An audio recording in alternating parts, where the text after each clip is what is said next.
कहते हैं हर गांव में कुछ न कुछ रहस्य छिपे होते हैं। ऐसा ही एक रहस्य छिपा था धर्मपुर नाम के छोटे से गांव में। ये गांव चारों तरफ से खेतों और पहाड़ियों से घिरा था। दिन में यह जगह खूबसूरत लगती, पर रात होते ही हवा में सिहरन दौड़ जाती थी।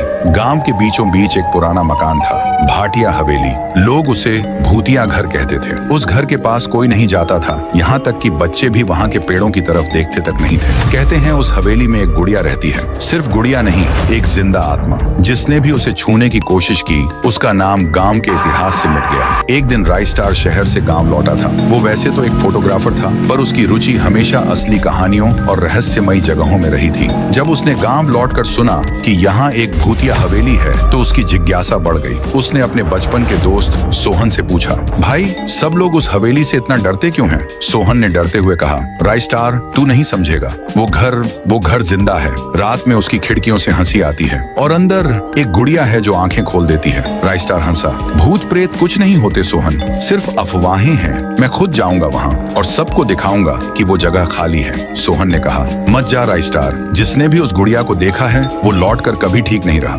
राइस्टार ने बस इतना कहा, सच्चाई हमेशा डर के पीछे छिपी होती है। अगली रात अमावस्या थी। पूरा गांव अंधेरे में डूबा था। सिर्फ कुत्तों के भौंकने की आवाज और कहीं दूर उल्लू की सुनाई दे रही थी। राइस्टार ने अपनी पुरानी बाइक ली और अकेला निकल पड़ा हवेली की ओर। गांव के बाहर वो मकान अंधेरे में एक काली परछाई जैसा दिख रहा था। टूटी दीवारें, झूलते घास और खिड़कियों पर जाले।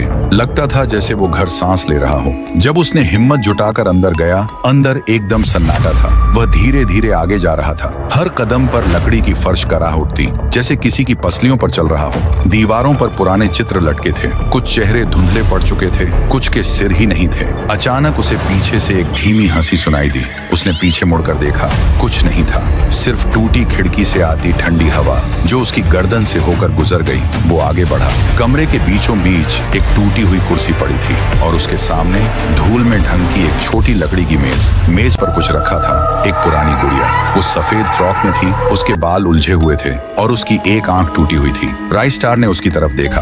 गुड़िया हल्की सी खिसकी, वो पीछे हट गया। क्या बकवास है, ये हवा होगी, उसने खुद को समझाया। लेकिन तभी मेज के नीचे से किसी ने हल्की आवाज में कहा, मुझे क्यों जगा दिया? राइस्टार का दिल जोर से धड़कने लगा। वो धीरे से नीचे की ओर झुकता है। कुछ नहीं, मगर हवा अब भारी थी। कमरे में तापमान गिर गया था। दीवारें जैसे खुद बोलने लगी थी। मुझे क्यों जगा दिया?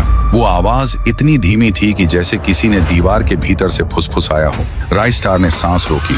उसके सीने में धड़कन हथौड़े की तरह बज रही थी। कमरे में अंधेरा गाढ़ा हो चुका था, जैसे रोशनी खुद डरकर भाग गई हो। गुड़िया वहीं थी, उसी मेज पर अब उसके सिर का झुकाव बदल गया था। वो सीधी राइस्टार की तरफ देख रही थी। राइस्टार ने खुद को संभाला। किसी ने रखा होगा ये यहाँ, उसने मन ही मन कहा।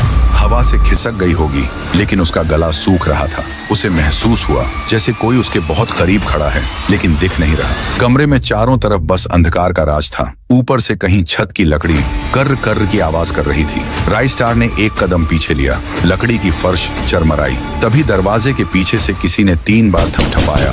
उसकी रीढ़ में सिहरन दौड़ गई। धीरे धीरे उसने सिर घुमाया। दरवाजा खुला नहीं था, पर उसके नीचे से ठंडी हवा का एक झोंका कमरे में घुस आया। अब कमरा और भी ठंडा हो गया। राइस्टार के हाथ कांपने लगे। वो सोच रहा था, ये सब मेरे दिमाग का खेल है, मैं डर नहीं मानूंगा। वो धीरे धीरे मेज के पास पहुंचा। गुड़िया की टूटी आंख में कुछ चमक थी। ऐसा लग रहा था जैसे उसके भीतर किसी ने मोमबत्ती जला रखी हो। तू क्या है? राइस्टार ने फुसफुसाया और तभी गुड़िया की गर्दन छक की आवाज से मुड़ी और उसके होंठों से किसी बच्चे की आवाज आई। वो मुझे छोड़कर चली गई थी, अब तू आया है। राइस्टार पीछे गिर पड़ा। उसकी पीठ दीवार से टकराई और उसके कानों में और आवाजें आने लगी। फुसफुसाहटें, धीमी हंसी, किसी के रोने की ध्वनि। माँ, मुझे अंधेरा पसंद नहीं, मत छुओ मुझे। शरीर ठंडा पड़ गया था उस दिन। हर आवाज अलग थी, पर सब एक साथ गूंज रही थी। राइस्टार ने आंखें बंद कर ली, मगर वो आवाजें और पास आने लगी। अब ऐसा लग रहा था जैसे कोई उसके कान के ठीक पीछे बोल रहा हो। अचानक दीवार से एक गंभीर आवाज आई। वो घबरा कर उठ खड़ा हुआ।